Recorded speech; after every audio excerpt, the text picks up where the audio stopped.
Bonsoir à tous. Et à la une de ce JT, quel est le rôle des lobbies dans notre démocratie? Le député alsacien Sylvain Waserman organise 48 heures de réflexion sur la question à l'Assemblée nationale. La culture est à l'honneur sur le campus universitaire avec la deuxième édition du festival démonstratif consacré aux arts de la scène.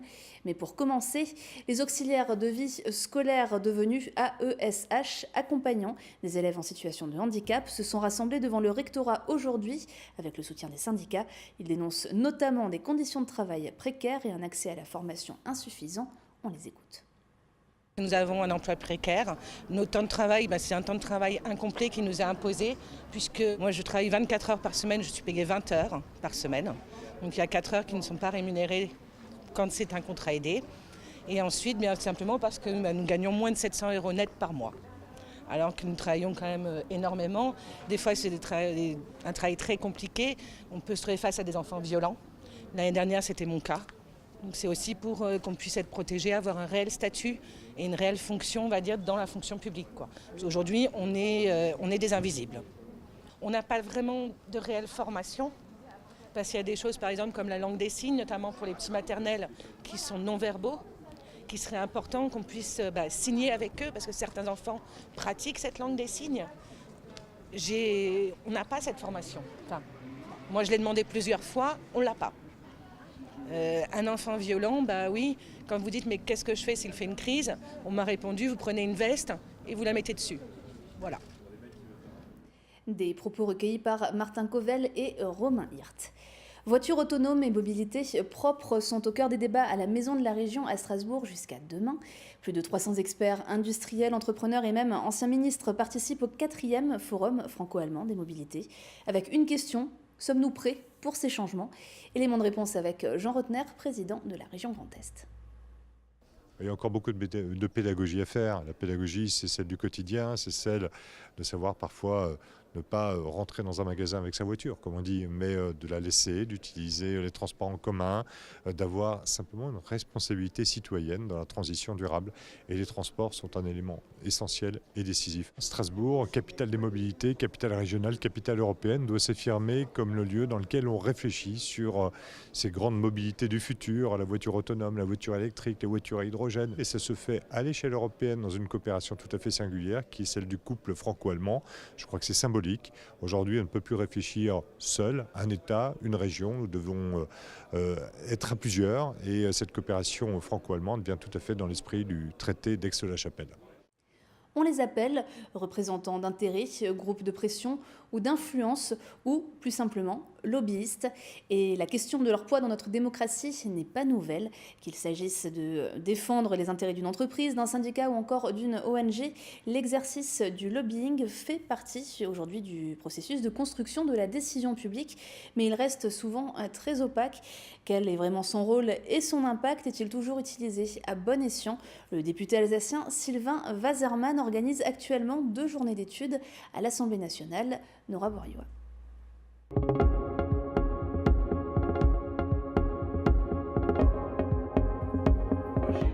La question de la place des lobbies au Parlement et sur leur méthode pour influencer sur les projets de loi n'est pas nouvelle. La délégation chargée des représentants d'intérêts de l'Assemblée nationale, présidée par le député barinois Sylvain Waserman, réunit actuellement différents acteurs politiques, associations citoyennes, universitaires et journalistes pour formuler des propositions concrètes sur les relations entre les lobbies et les décideurs publics. Je pense qu'il est important de sourcer les amendements. Ça veut dire quoi? Quand vous êtes député, vous allez avoir par exemple la Confédération des apiculteurs ou des chambres de métiers qui va venir vous voir en vous disant il y a un problème. Et nous, on vous propose cette solution.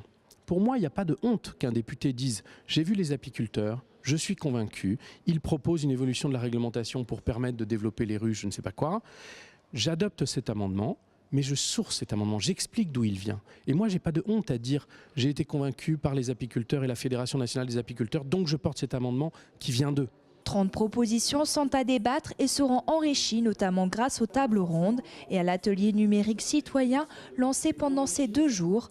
Dès ce matin, des collaborateurs, anciens députés ou encore associations ont participé sur la plateforme numérique Klaxon.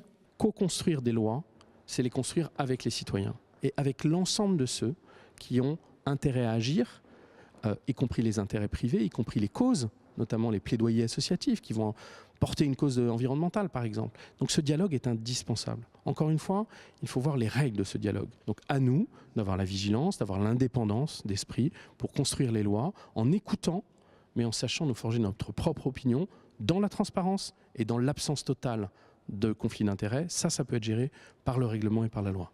À l'issue de ces 48 heures, les différentes propositions seront examinées et certaines retenues pour constituer un rapport qui sera publié à l'automne prochain. RGDS, partenaire des Alsaciens qui s'engagent. C'est un univers qui intrigue, qui inspire la danse, le théâtre, l'art plastique. Le mythe est au cœur de la seconde édition du festival démonstratif. C'est le festival universitaire des arts de la scène. Il est porté par le théâtre universitaire de Strasbourg sur le campus et propose jusqu'au 17 mai des conférences, des performances ou encore des concerts. Un reportage de Martin Covel et Camille Roland.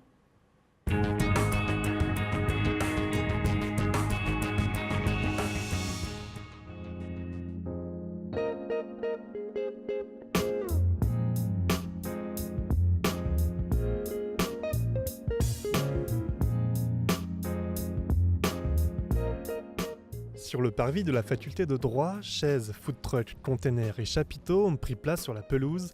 Tout invite les étudiants à se retrouver hors des classes. Et c'est là l'idée du festival démonstratif, rassembler les universitaires et proposer de la création artistique directement sur le campus. Le temps d'une semaine, cet événement éclectique s'organise autour d'une thématique, les mythes persistants.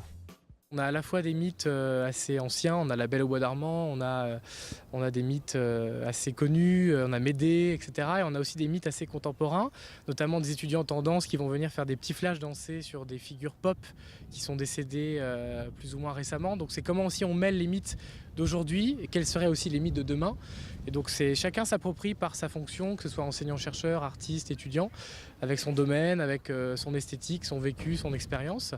Et donc ça donne vraiment une forme assez inédite parce qu'on a des hypothèses par la performance, par la conférence, par le spectacle, par le concert. Donc c'est vraiment un endroit de rencontre. Lieu de rencontre, le festival rassemble des compagnies, artistes et collectifs, émergents ou déjà professionnels et qui viennent d'un peu partout en France et même d'Europe. C'est le cas du collectif d'écriture Entropie, venu tout droit de Suisse.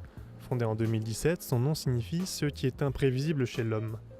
Hier soir, c'est dans un container qu'ils se sont produits.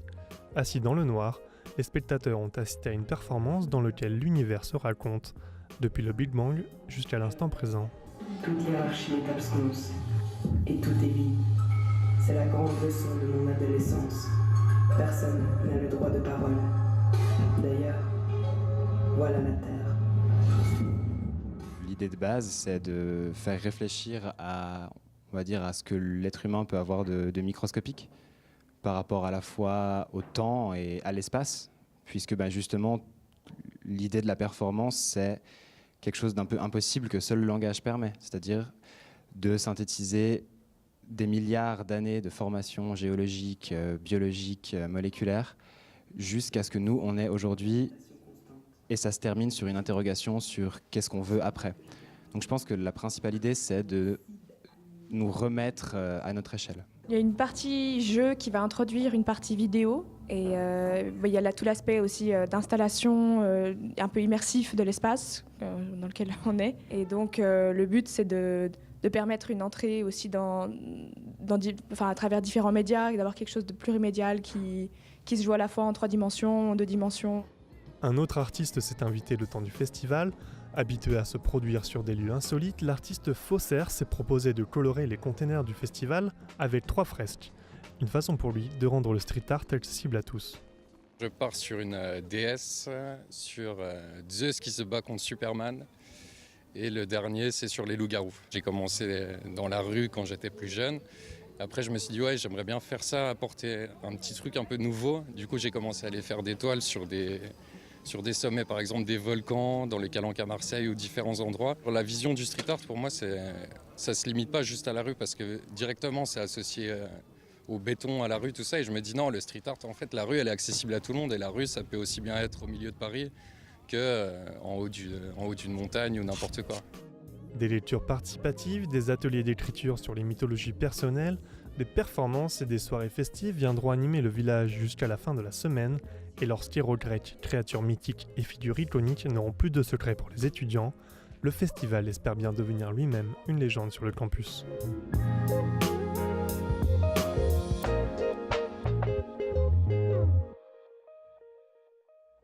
On termine ce journal avec l'image du jour, Olivienne. Elle est l'objet de toutes les convoitises et de certaines fâcheries entre le Grand Est et les départements alsaciens. L'Adira a dévoilé aujourd'hui son nouveau site internet. L'expression « agence de développement économique » n'apparaît plus, mais l'Adira se présente plutôt comme un facilitateur pour les entreprises et les élus. Et il est vrai que le site est très intuitif et vous permet de naviguer en sélectionnant vos centres d'intérêt. Et il précise même que faire appel à eux est anonyme et gratuit.